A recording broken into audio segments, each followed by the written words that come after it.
So we're going to continue talking about mathematical induction. So if you remember that it's made up of two pieces. So the first piece was called the basis step, and that's where you show whatever statement is true for an initial value, and then you have the inductive step. So there's two parts. Let's look at this example we were talking about previously. So use mathematical induction to prove that 1 plus 2 plus all the way up through n is n plus 1 divided by 2 for every integer n that's at least 1. So based on the statement, we can see what is our minimum, our initial value. So if you look here, 1 is our initial value. So for the basis step,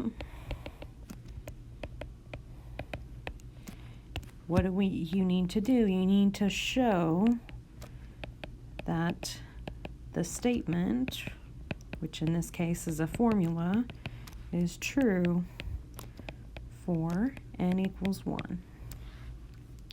So you're going to go up to your equation here and plug in n equals 1. So if I plug in n equals 1, I get 1 on the left. And if I simplify the thing on the right, it'd be 2 over 2, which is 1. So you would say that this is true. So our formula, P1, our formula is true when n equals 1. So after this, you do the inductive step.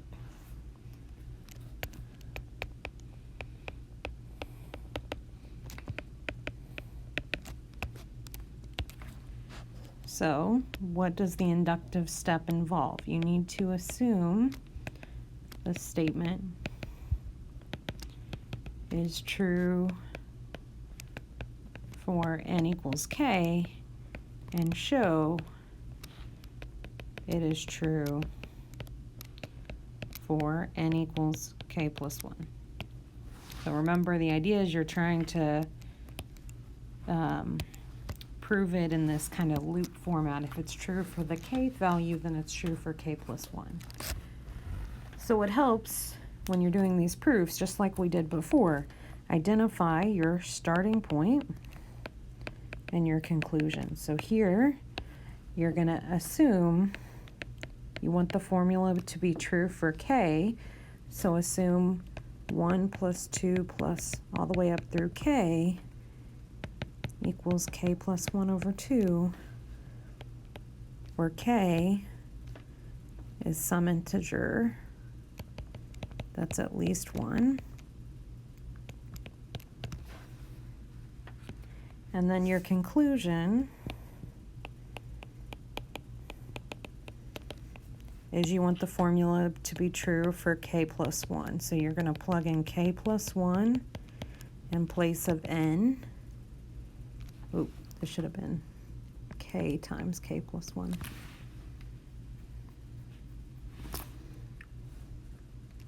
This will be k plus 1 times k plus 2 over 2.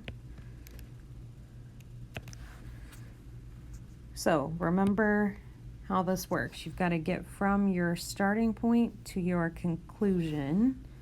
So let's go ahead and write out this proof for the inductive step.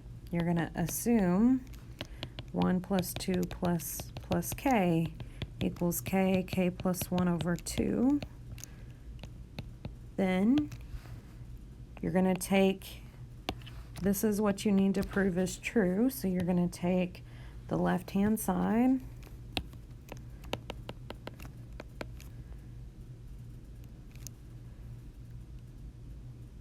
and the term that comes before k plus 1 is k. And then I'm going to just underline it so we can see here. I know that that's equal to this right here, so I can plug in k plus 1 over 2. And now you've got to try to get the right-hand side of this equation here in our conclusion. So you need one term, you're going to get a common denominator. It'll be a 2.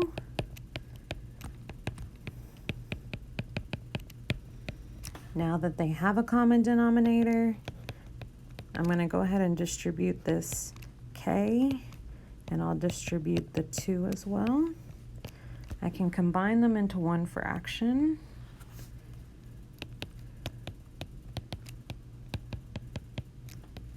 And then you need to factor the numerator. And if you try to factor the numerator, you'll see you get k plus 1 times k plus 2 over 2. And if you look, that's exactly what we were trying to get to up there. K plus 1, k plus 2 over 2. So that's exactly what we needed to get, and that completes our proof. So we can say the final thing, 1 plus 2 plus all the way up to k plus 1 equals k plus 1, k plus 2 over 2.